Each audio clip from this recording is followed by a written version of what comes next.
Hello. Hello. This is Victor. And this is Ryan. And we're from Reviews from the West, and also from Roy Mick channel.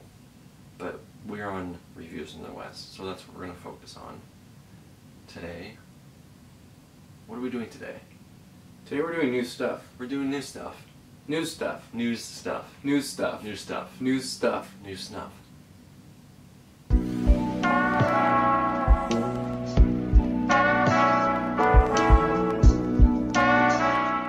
So, on news stuff, we're going to be talking about things that are recent in the gaming industry and the film industry.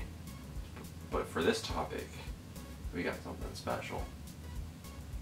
Does size really matter? The topic of all men and women. Mostly women. Does the length of your game really matter? Or is that extra time just all fluff? The recent controversy that brought this up is the Order 1886 for PlayStation 4, an exclusive, which we won't talk about. Exclusives being dumb. But, yeah, is a game too long? Can a game be too short? The controversy is that the Order is way too short, clocking in at 5 hours for a third-person action game. Mm-hmm. And I think the developers were talking, kind of not defending it. No, they were talking about how the game actually is about 10 hours or something like that if you walk through it normally and you explore. But it's, I feel like it's just them trying to tell us, the shortest time, or not the shortest time, the longest time if you really just take your time, which and a lot of people don't really do. And so it's really the short amount of time that people are looking at, and it's like, well, no, it's actually about 5 hours if you go at it at a pretty decent pace. But yeah, I think a lot of these game companies kind of jib us with the game length. But then again, just because a game is long does not mean it's good. That is true. If you don't know how to use that length of time, then in a game's time, do you think it should be included single player and multiplayer? Or do you think that should be two different times? Like, the single player is 5 hours, and then the multiplayer I've gotten 12 hours out of? Or should it just be rounded up number to almost 20 hours of gameplay? Because I think I see multiplayer and campaign time separately. Mm-hmm.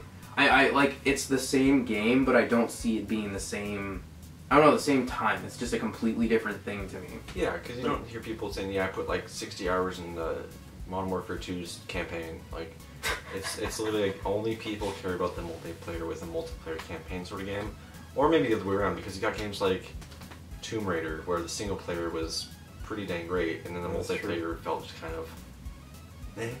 Same with, what else was there? The Last of Us didn't have multiplayer? It did, and I heard it was actually pretty good. But then again, I think it's the single player that stands out the most. Would you pay $60 for a 5-hour game? Probably not, since I've learned my lesson, because in the past I've bought in those games thinking I just didn't really know. I was just pumped to get the game. And I know what you mean. I know exactly what you mean. And so I think I take a lot more caution buying single player games. A lot more caution. Because I know exactly what you mean. I know exactly what you mean. And it sucks because I think back in the day we see a game that's cool and we just go buy it, That's how it was. Yeah. Everyone always says oh, games were better when I was a kid, but I don't know if that's true or if it's just because there were I don't know. I think it's everyone says games are so short now, but then again you see Mario 64 run-throughs going through it. Oh, I did it in an hour. And where it took some people I still haven't beaten it. It's hard, it's long, yeah, exactly. I know right now that I would not spend $60 on a 5 to 7 hour campaign because it's just not worth my time, not worth my money. And especially if it doesn't have multiplayer. Yeah, exactly. What if a game was 5 hours, I know they're saying longer, but if there was a campaign that was 5 hours long, no multiplayer, no nothing, no anything, how good would it have to be for you to buy it? If it was just single player, like Alien Isolation is single player only. There's a few other modes, but we'll just pretend it doesn't have that. It's single player only, and it's upwards, it's like 8 or 10 hours or something. Some people have beaten in less, so why buy, what would make you buy one? Single player only. Just a couple hours, like. Yeah. You know, it would either have to be, for like a single player like that, I'd have to have like, you know, a lot of components to it that are kind of original, and they put it away in a unique sort of way, and you know, a fantastic story too, because say the Wolfenstein, for example, that's a really cool game. It has a pretty cool story, but there's not a lot to it that is really, I mean, it's kind of, you've seen it before, you know? It's kind of the same thing over and over again. I mean, it's a cool game. It has a pretty neat story, but gameplay-wise, I was playing Russian roulette, like hoping that like by the time I shot myself, it was over. That's very true. I mean, that's a bit dramatic. It wasn't as bad, but you know, I'm just. It's how it was though. It drug on and on and on, which is actually a good transition to the next topic. Is, can a game be too long? Yeah, and let's see. It's really hard for me to decide that, because with like an RPG, that's totally fine if it's freaking that I would couple hundred hours long. expect. That's what I expect. You know, that's what I want. Yeah. With single player games, there's just a certain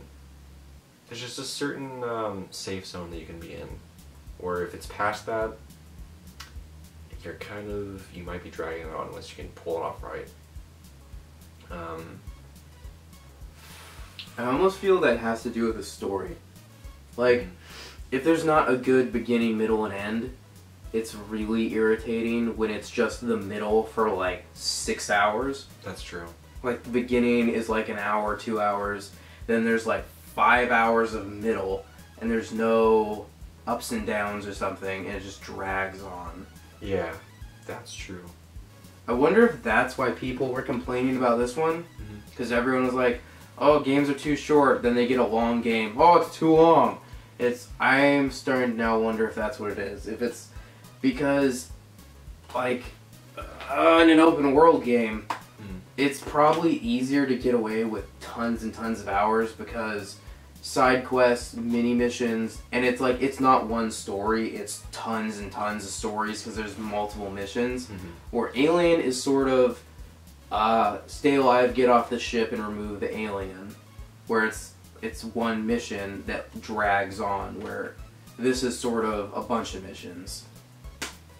Yeah, and with the Alien campaign, it's one of those ones where I don't care if it drags on, because each time I go into it, after not playing it for like a week or so, I still have a blast going through it. It's true. Where GTA, an open world game, which, you know, would give you tons of more hours, I get on the single player for about 10 minutes to just kill a group of cops and die about 3 times, and I'm kind of done with it. Yeah, but does size really matter? I'm not sure. I'm not sure either. I feel like a lot of first-person shooters that are pretty linear aren't worth the $60. No. I mean, especially when they add their short campaign, even with a multiplayer, I don't know, it's still not worth it, because like Wolfenstein, cool game, everything. I don't know if I'd pay 60. I would not pay 60. I would not. I think it just really depends on just the genre of the game. Yeah, because I mean, if I were buying a first-person shooter and I knew that it was just a first-person shooter and it had like heavy story elements and all of this, I would go in not expecting to get a lot out of it. Yeah, I think we already kind of expect a pretty short campaign. Whereas if we go into like a Destiny, we expect a very long game because of the way they advertised it. And games like, you know, GTA, Watch Dogs, and all that, we kind of already expect it, and when it doesn't meet our expectations, we're kind of just like, wow, that was not really worth it. And so we, like games like Alien, there's like the special gems that come out, and you're just like, a first-person game, single player, but it has a really nice campaign. Like they're really fun, just everything's fun about it, and you're like, wow, it's like a gift from above. It is. Size doesn't really matter. It's just the way they put it to use. Exactly. It's let's see. It's not the size of it's not the size of the package. It's what's inside the package. It's the content within the package. Yeah, you just delve right in, go inside like, oh wow, there's so much in here. Just Cause 2, a huge, super fun game, with not much in it. Yep. And that actually kind of ruins that in a way. It's still a really freaking fun game, but there's not enough in it to keep you like doing much. Yep. It's really just putting it to good use. And yeah, I think with a lot of these linear games, I think people just need to, it sucks, but I think it's one of those things that you just gotta expect now, you know? Yeah. It's a sad truth, but I don't think it's one of those things that are gonna get fixed or change. Yeah. You know? People are gonna keep buying the games because people, I don't understand people. They don't care what they get anymore. Yeah, if the game is linear and it's a 6-hour campaign, don't buy it right away. Wait for it to drop like $30. Like, why do you have to buy it right away? If you know it's not going to be long and worth your time, then wait for it to drop price. Yeah. I made the problem of buying games right away. Max Payne 3, a really neat game, but was it worth it? No. It was a really cool game, very freaking linear, but it was really not worth it. I don't know what else to add. I don't even know if we stayed on topic. But you know, that's what happens in new stuff. That's what happens in news. You know what? That's what happens when you got a going brain. When your brain's it's just going places. You're thinking. That's all you're doing. Alright. That's it. That's the news. That's the new stuff. This is it. That was it. That was it. We talked about game length, and we came to an agreement mostly that, you know, if they put it to good use, then whatever. But if they shorten us and jib us, then there's gonna be a problem. Yeah, if your games are generally short but have very, very good content that keeps you entertained from beginning to end, that's good. Yeah, totally. But if your content is very, very big and empty, no. Then it's not worth it. Watch Dogs too. That's the news. That's the news. We'll keep you guys posted.